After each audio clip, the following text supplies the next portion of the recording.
Puji Tuhan. Selamat pagi Bapak Ibu Saudara yang diberkati oleh Tuhan. Kita mengucap syukur buat hari yang baru yang Tuhan berikan buat kita semua. Mari saudara, sebelum kita memulai hari kita mau mendekatkan diri kita kepada Tuhan. Kita mau menyembah Dia, kita mendengarkan firman Tuhan. Terpujilah nama Tuhan. Mari kita sama-sama memuji dan memuliakan nama Tuhan. Haleluya.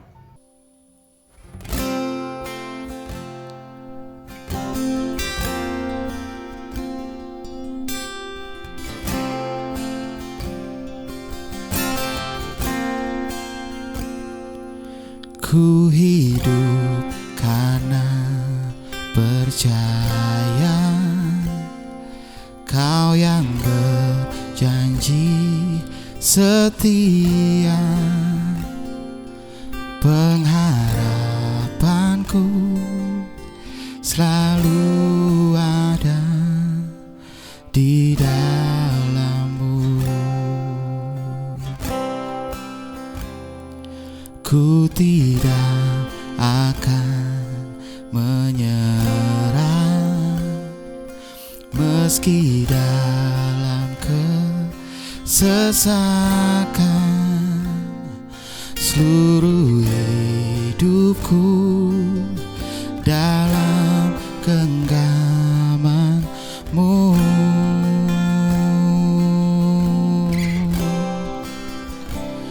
Aku punya Tuhan yang besar, yang telah berjanji dan sanggup menggenapi. Imanku bersepakat percaya kuasa-Nya.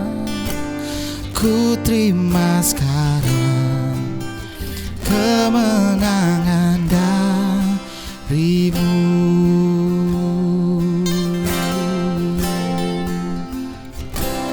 Ku tidak akan menyerah meski dalam kesesakan. Seluruh hidupku dalam genggaman-Mu.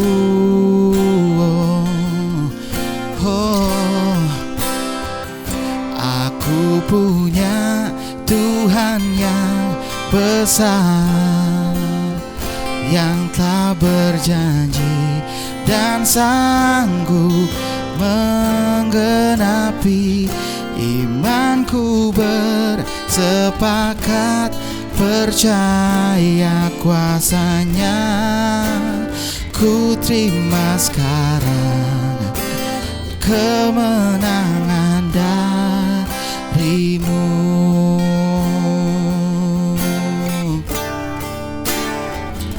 Aku punya Tuhan yang besar, yang telah berjanji dan sanggup menggenapi. Imanku bersepakat percaya kuasa-Nya. Ku terima sekarang, ku terima sekarang, ku terima sekarang kemenangan dari-Mu. Oh,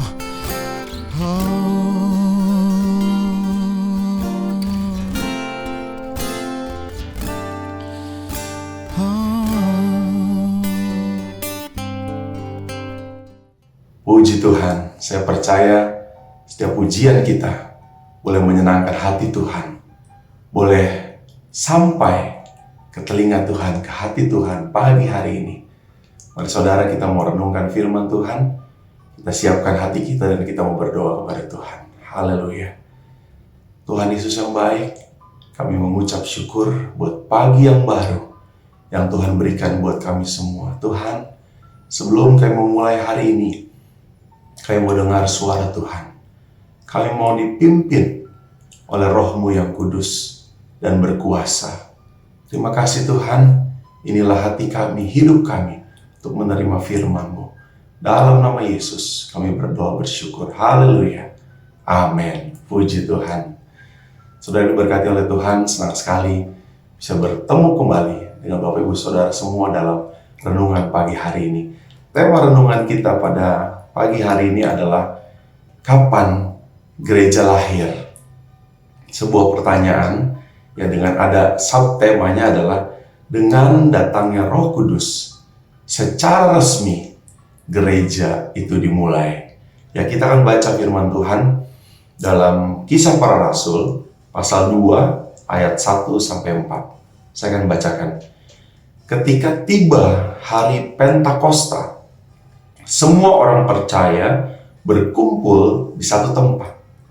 Tiba-tiba turunlah dari langit suatu bunyi seperti tiupan angin keras yang memenuhi seluruh rumah di mana mereka duduk. Dan tampaklah kepada mereka lidah-lidah seperti nyala api yang bertebaran dan hinggap pada mereka masing-masing. Maka penuhlah mereka dengan Roh Kudus. Lalu mereka mulai berkata-kata dalam bahasa-bahasa lain seperti yang diberikan oleh Roh itu kepada mereka untuk mengatakannya. Puji Tuhan. Saudara, jadi momen inilah di mana murid-murid waktu lalu menunggu janji Tuhan dipenuhi oleh Roh Kudus. Mereka dengan setia, dengan tekun berkumpul di loteng Yerusalem. Dan sebagai tanda mereka dipenuhi oleh Roh Kudus pada waktu itu, mereka berbahasa-bahasa yang baru bagi mereka semua. Dan inilah sebagai tanda awal gereja lahir. Puji nama Tuhan. Jadi kalau kita perhatikan dari ayat yang pertama, ketika tiba hari Pentakosta. Nah, kalau saya lihat di dalam kamus, Pentakosta itu artinya, saya akan bacakan, perayaan pengucapan syukur bagi Israel atas hasil panen gandum. Perayaan itu dirayakan 7 minggu. Jadi selama 7 minggu. Dalam bahasa Yunani, Pentakosta itu berarti ke-50. Ya, setelah hari Paskah, setelah kematian Tuhan. Sebab itu juga dikenal dengan nama Hari Raya 7 Minggu. Saudara bisa baca dalam Ulangan 16 ayat yang ke-10. Dan dalam Perjanjian Baru, kamus itu mengatakan bahwa Pentakosta ini dihubungkan dengan turunnya Roh Kudus. Ya, di ayat firman Tuhan yang sudah kita baca. Jadi ini sebuah momentum lahirnya gereja pada waktu lalu. Kalau saudara baca Alkitab, saudara tidak akan menemukan kata gereja di dalam Alkitab kita. Tidak ada, saudara, karena saya sudah cari. Ya, yang ada adalah perkumpulan. Ya, kita bisa baca dalam Kisah Rasul pasal 20 ayat 20. Ya, nah, sementara untuk kata gereja, kalau saya baca dalam sebuah jurnal, saya bacakan ini cukup panjang, tapi ini buat pengetahuan kita semua. Ya, bahwa menurut jurnal tersebut, gereja itu tempat bersemayam orang Kristen. Gereja dalam bahasa Inggris kita kenal dengan kata church. Dan dalam bahasa Portugis, igreja adalah suatu kata dalam bahasa Indonesia yang berarti suatu perkumpulan atau lembaga dari penganut iman Kristiani. Ya, kita semua. Istilah Yunaninya ekanoia yang muncul dalam Perjanjian Baru di Alkitab Kristen biasa diterjemahkan sebagai jemaat atau umat. Jadi gereja adalah bukan dilihat dari gedungnya, melainkan orangnya. Karena gereja yang sesungguhnya adalah orangnya dan bukan gedung. Dan kita adalah gereja-gereja Tuhan, tubuh Kristus yang kita sendiri disebut dalam pribadi kita masing-masing gereja Tuhan. Dan dalam etimologi kata gereja merupakan kata ambilan dari bahasa Portugis tadi yang artinya igreja. Berasal dari bahasa Yunani, eklesia, yaitu dipanggil keluar. Ek artinya keluar, klesia dari kata kleo itu memanggil. Jadi kumpulan orang yang dipanggil keluar dari dunia, ya dari dunia ini, dari gelap kepada terang. Itulah gereja, saudara. Dan saya percaya kita semua adalah gereja Tuhan. Di hari-hari yang terakhir ini, biar kita mau giat untuk bersama-sama, ya, untuk memuji Tuhan, beribadah kepada Tuhan, bergereja bersama-sama. Dan dalam Kisah Rasul pasal 11 ayat 26, ya, saudara-saudara bisa baca juga di rumah mengenai gereja itu sendiri atau perkumpulan umat Tuhan. Ya, ayat berikutnya yang saya rindu bacakan buat kita semua dalam Kisah Para Rasul 2 ayat 42, 44 sampai 47. Ayat 42 mengatakan, mereka bertekun dalam pengajaran rasul-rasul dan dalam persekutuan, dan mereka selalu berkumpul untuk memecahkan roti dan berdoa. Lalu ayat 44, dan semua orang yang telah menjadi percaya tetap bersatu, dan segala kepunyaan mereka adalah kepunyaan bersama, dan selalu ada dari mereka yang menjual harta miliknya, lalu membagi-bagikannya kepada semua orang sesuai dengan keperluan masing-masing. Dengan bertekun dan dengan sehati, mereka berkumpul tiap-tiap hari dalam bait Allah. Mereka memecahkan roti di rumah mereka masing-masing secara bergilir dan makan bersama-sama dengan gembira dan dengan tulus hati.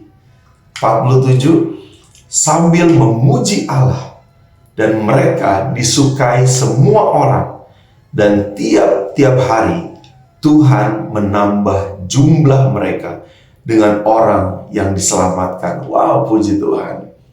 Luar biasa. Jadi setelah peristiwa loteng Yerusalem, murid-murid dari 500 orang, kita sudah dengar ceritanya dalam 10 hari ketuaan Roh Kudus kemarin, dari 500 orang yang setia adalah 120 dan mereka dipenuhi oleh Roh Kudus. Dan Petrus beserta murid-murid waktu itu berdiri, berkhotbah, menceritakan tentang Yesus. 3.000 jiwa bertobat. Puji nama Tuhan. Haleluya. Dan mereka melakukan seperti ayat 42 sampai 47 tadi kita bacakan. Mereka senantiasa bersehati, bersama-sama berkumpul, membagikan betapa indahnya kehidupan gereja yang mula-mula pada waktu itu, di mana mujizat Tuhan dinyatakan, kuasa Tuhan dinyatakan luar biasa. Ya, dan kita rindu kehadiran Roh Kudus juga menjadi bagian kita di hari-hari ini. Yang perlu kita ingat bahwa gereja mula-mula atau perkumpulan mula-mula diawali oleh kehadiran Roh Kudus. Jadi kita rindu gereja pada saat-saat ini pun pusatnya harus kehadiran Roh Kudus dalam hidup kita, dalam hati kita masing-masing. Lalu berikutnya, apa fungsi atau makna gereja buat kita saat ini? Ya, kalau saya membagikan kepada kita semua bahwa perhimpunan atau perkumpulan untuk yang pertama, bersama-sama kita memuji dan menyembah Tuhan. Wow, alangkah indahnya ketika kita ada dalam hadirat Tuhan, menikmati Tuhan, bersuka cita. Ya, akan ada kelepasan, akan ada pemulihan, akan ada kesembuhan, akan ada mujizat, akan ada berkat yang baru dalam kehidupan kita. Yang kedua, kita juga mendengarkan suara Tuhan melalui firman hamba-hambanya yang diurapi supaya iman kita bertumbuh, yang menjadi dewasa kerohanian kita. Yang ketiga, ya dalam gereja kita juga saling membantu, memperhatikan, mengasihi satu dengan yang lain. Ya, kita sudah lihat dari contohnya dalam gereja mula-mula. Ada orang yang selalu setiap hari menjual harta miliknya untuk membagikan kepada masing-masing anggota sesuai dengan kecukupan kebutuhan masing-masing. Dan yang keempat, supaya kita dikuatkan di dalam doa, saling menguatkan untuk kesehatan kita, untuk kesembuhan, untuk keselamatan, untuk berkat, untuk perlindungan, untuk apapun. Kita harus saling mendoakan satu dengan yang lain. Puji nama Tuhan. Kerinduan saya, mungkin kerinduan kita semua juga, saya mengingatkan, mari kita saling mengingatkan satu dengan yang lain untuk kita rajin-rajin beribadah kepada Tuhan. Untuk kita sama-sama bergereja, berkumpul dalam gereja kita, terutama pada saat ini kita bergereja di gereja GPDI Tiberias Bogor. Mari saudara, kita sama-sama untuk beribadah kepada Tuhan. Karena di dalam Keluaran pasal 23 ayat 25 mengatakan, tetapi kamu harus beribadah kepada Tuhan Allahmu, maka Ia akan memberkati roti makananmu dan air minumanmu. Dan aku, kata Tuhan, akan menjauhkan penyakit dari tengah-tengahmu. Wow, saudara mau diberkati oleh Tuhan? Saya mau saudara. Mari kita sama-sama giat untuk beribadah kepada Tuhan, memuliakan Tuhan, bergereja bersama-sama. Dan saya yakin berkat Tuhan yang sudah kita baca tadi, memberkati roti makananmu dan air minumanmu, serta menjauhkan penyakit dari tengah-tengah kita. Puji nama Tuhan. Tuhan Yesus baik buat kita semua. Mari kita berdoa. Bapa di sorga, kami bersyukur buat pagi yang indah ini Tuhan. Kami sudah dengar firman-Mu Tuhan. Kami gereja-Mu, kami umat-Mu, kami tubuh Kristus. Kami rindu hidup kami selalu dipimpin oleh Roh Kudus dalam kehidupan kami setiap hari sepanjang hari. Dan kami rindu Tuhan untuk kami saling mengingatkan untuk beribadah, bergereja bersama-sama dengan umat-Mu yang lain Tuhan. Karena kami percaya roti makanan kami, air minuman kami akan diberkati oleh Tuhan. Bahkan penyakit akan dijauhkan dari tengah-tengah kami. Terima kasih Bapak yang baik. Kami mengucap syukur buat hari ini dan kami siap berjalan bersama dengan Engkau Roh Kudus. Terpujilah nama Tuhan dalam nama Tuhan Yesus Kristus. Haleluya. Amin. Puji Tuhan. Tuhan Yesus baik. Haleluya.